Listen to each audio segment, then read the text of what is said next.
የኢትዮጵያ ፌዴራል ፖሊስ ከተባበሩት አረብ ኤምሬትስ ዱባይ ፖሊስ ጋር በመቀናጀት በውጭ ሀገር ተደብቀው በርካታ ኢትዮጵያውያን ዜጎች ላይ ኢሰብአዊ ድርጊቶችን ሲፈጽሙ የነበሩ ዳውድ ተፈሪ ለገሰና ደስታ ተገኝ አበጋዝ የተባሉ አደገኛ ህገወጥ የሰዎች አዘዋዋሪዎችን በቁጥጥር ስር ማዋሉን አስታወቀ።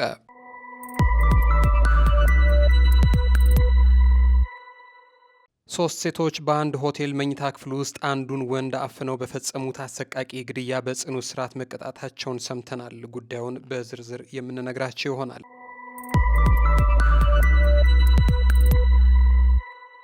በሌላ መልኩ በቤት ሰራተኝነት በተቀጠረችበት ቤት ውስጥ በተቀጠረች በ9ኛ ቀኗ ከ1 ሚሊዮን ብር በላይ ንብረቶች ይዛ የተሰወረችው ግለሰብ እንዲሁ ተይዛ በእስራት መቀጣቷንም ሰምተናል።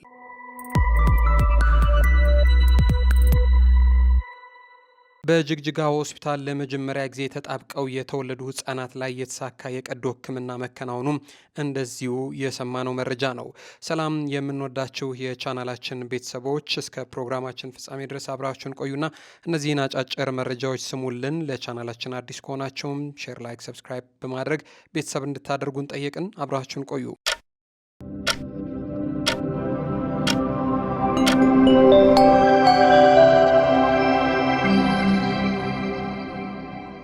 የኢትዮጵያ ፌዴራል ፖሊስ ከተባበሩት አረብ ኤምሬትስ ዱባይ ፖሊሶች ጋር በመቀናጀት በውጭ ሀገር ተደብቀው በበርካታ ኢትዮጵያውያን ዜጎች ላይ ኢሰብአዊ ድርጊቶችን ሲፈጽሙ የነበሩ ዳውድ ተፈሪ ለገሰና ደስታ ተገኝ አበጋዝ የተባሉ አደገኛ ህገወጥ የሰዎች አዘዋዋሪዎችን በቁጥጥር ስር ማዋሉን አስታውቋል። የኢትዮጵያ ፌዴራል ፖሊስ ከተባበሩት አረብ ኤምሬትስ ዱባይ ፖሊስ ጋር በመቀናጀት በውጭ ሀገር ተደብቀው በበርካታ ኢትዮጵያውያን ዜጎች ላይ ኢሰብአዊ ድርጊቶችን ሲፈጽሙ የነበሩ ዳውድ ተፈሪ ለገሰና ደስታ ተገኝ አበጋዝ የተባሉ አደገኛ ህገወጥ የሰዎች አዘዋዋሪዎችን በቁጥጥር ስር ማዋሉን ነው ያስታወቀው።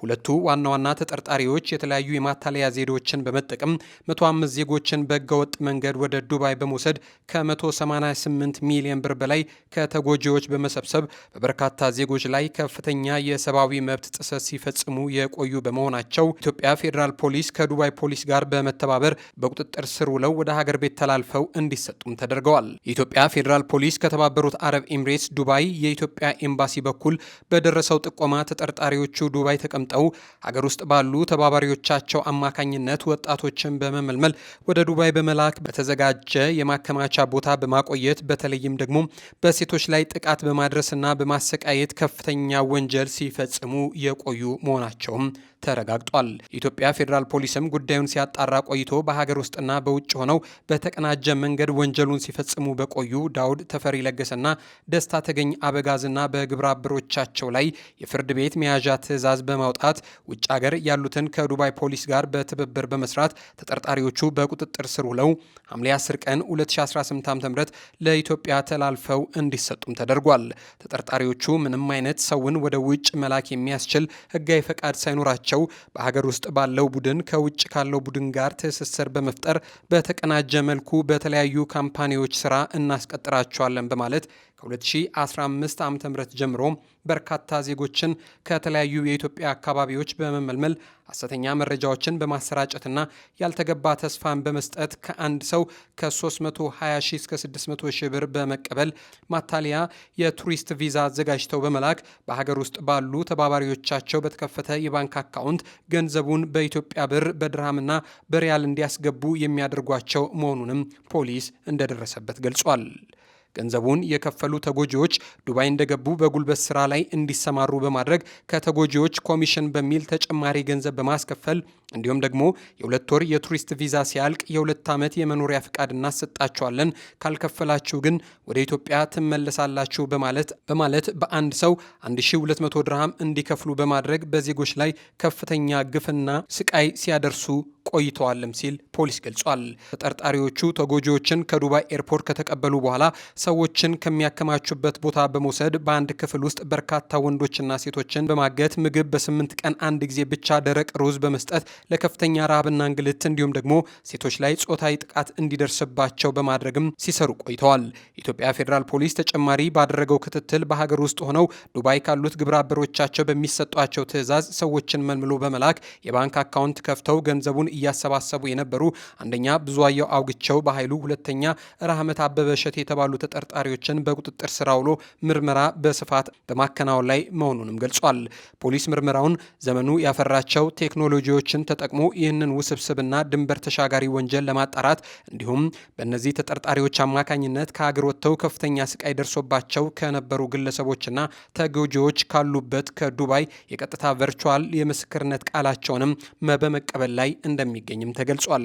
ፖሊስ ህጋዊ ፈቃድን ሽፋን በማድረግ ከህገወጥ አዘዋዋሪዎች ጋር በመመሳጠር ህገወጥ ተግባር የሚፈጽሙና በዜጎች ከፍተኛ ኢሰብአዊ ድርጊት የሚፈጽሙ ኤጀንሲዎችን መኖራቸውን ማረጋገጡን ጠቅሶ በቀጣይ ምርመራውን በእነዚህ አካላት ላይም አጠናክሮ እንደሚቀጥልም አስታውቋል።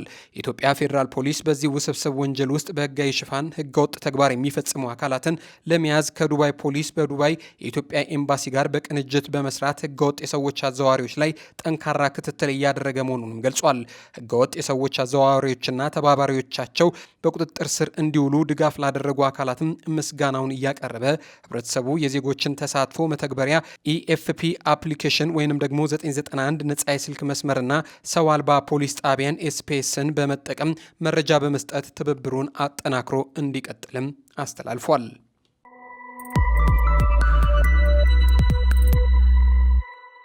አንዱን ግለሰብ ለ3 አፍነው የገደሉ ሴቶች በእስራት መቀጣታቸውን ሰምተናል። 3 ሴቶች በአንድ ሆቴል መኝታ ክፍል ውስጥ በፈጸሙት እጅግ አሰቃቂ ግድያ የ20 ዓመት ጽኑ እስራት እንደተፈረደባቸውን የሰማ ነው። የሻሸመኔ ከተማ ከፍተኛ ፍርድ ቤት 3 ሴቶች በአንድ ሆቴል መኝታ ክፍል ውስጥ አንድን ሰው በአሰቃቂ ሁኔታ ገድለዋል በሚል በቀረበባቸው ክስ እያንዳንዳቸው የ20 ዓመት ጽኑ እስራት መቀጣታቸው ነው የተሰማው። ተከሳሾቹም አማረች በቀለ ዳምጤ፣ ሀና ድጋፌ ዋድሚና መስከረም ዳቦቼ ሻሙላ የተባሉ ሲሆን እያንዳንዳቸው በ20 ዓመት ጽኑ እስራት ሊቀጡ ችለዋል። በአቃቤ ሕግ እንደቀረበው ክስ መሰረት ከሆነ ደግሞ ተከሳሾቹ በአንድ ሆቴል ውስጥ በመስተንግዶ ስራ ላይ የነበሩ ሲሆን ሚያዝያ 28 ቀን 2018 ዓ.ም ሌሊት ከ9 ሰዓት አካባቢ በሻሸመኔ ከተማ ሀሩፋ ክፍለ ከተማ ቡልቻና ወረዳ ግሮሰሪ ጫካ በተባለ ስፍራ ተጎጂው ይናበብ ታምሩ በተከራየው ክፍል ተኝቶ ባለበት ጊዜ በሩን ከፍተው በመግባት በጋራ አፍነው ሕይወቱን ሊነጥቁት ችለዋል። በክሱ መሰረት የመጀመሪያዋ ተከሳሽ የተጎጂውን አፍና አፍንጫ በልብሱ በመሸፈን እንዳይተነፍስ አድርገዋለች። ሁለተኛዋ ደግሞ አንገቱን በእጇ በመጨበጥ ልታንቀው ችላለች። ሶስተኛዋ ደግሞ እጆቹንና እግሮቹን በመያዝ እንዳይንቀሳቀስ በማድረግ በግድያው መሳተፏ ነው የተሰማው። ከግድያው በኋላም የተጎጂውን ንብረት በመፈተሽ ያገኙትን ንብረት ወስደዋል። ማንነቱ እንዳይታወቅም ከኢትዮጵያ ንግድ ባንክ ደብተሩ ላይ የነበረውን ፎቶው አውልቀው ስሙንና የሂሳብ ቁጥሩን በማጥፋት ማስረጃ ለማጥፋትም ሞክረዋል ተብለዋል። እንዲሁም ተጎጂው ራሱን ያጠፋ እንዲመስል አንገቱንና እግሮቹን በገመድ አስረው በሩን ዘግተው ቦታውን ለቀው መሄዳቸው በክሱ ላይም ተመላክቷል። ተከሳሾቹ ክሱ በፍርድ ቤት ከተነበበላቸው በኋላ መብታቸው እንደተገለጸላቸውና የቀረበባቸውን ክስ ሙሉ በሙሉ መቀበላቸውን ገልጸው ምንም የቅድመ ተቃውሞ ሊያቀርቡም አልቻሉም። በመጨረሻም የሻሸመኔ ከተማ ከፍተኛ ፍርድ ቤት በተከሳሾቹ እምነትና በቀረበው ማስረጃ መሰረት በከባድ የነፍስ ግድያ ወንጀል ጥፋተኛ ብሎ በመፍረዱ ቅጣቱ ለነሱ ትምህርት እንዲሆንና ለሌሎችም ማስጠንቀቂያና ትምህርት እንዲሆን በማለት እያንዳንዳቸው የ20 ዓመት ጽኑ እስራት ተፈርዶባቸዋል።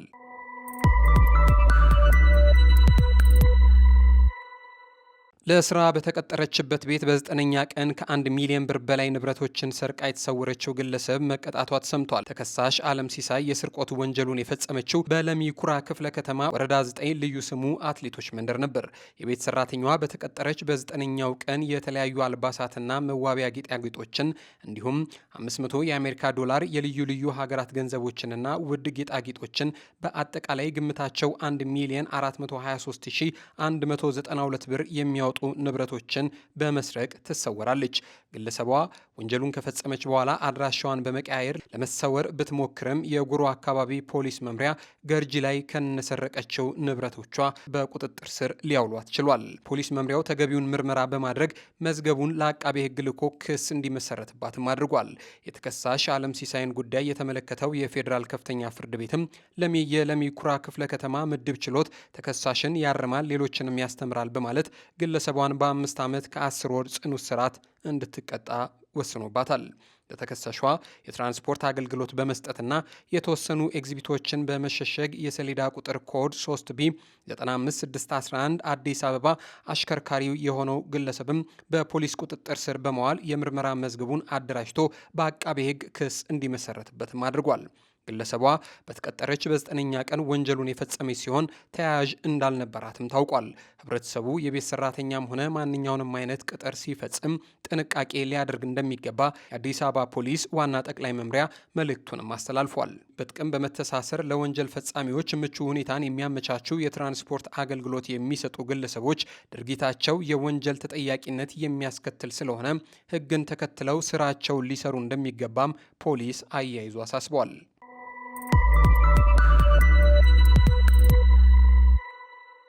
በጅግጅጋ ሆስፒታል ለመጀመሪያ ጊዜ ተጣብቀው የተወለዱ ህጻናት ላይ የተሳካ የቀዶ ሕክምና መከናወኑ ተሰማ።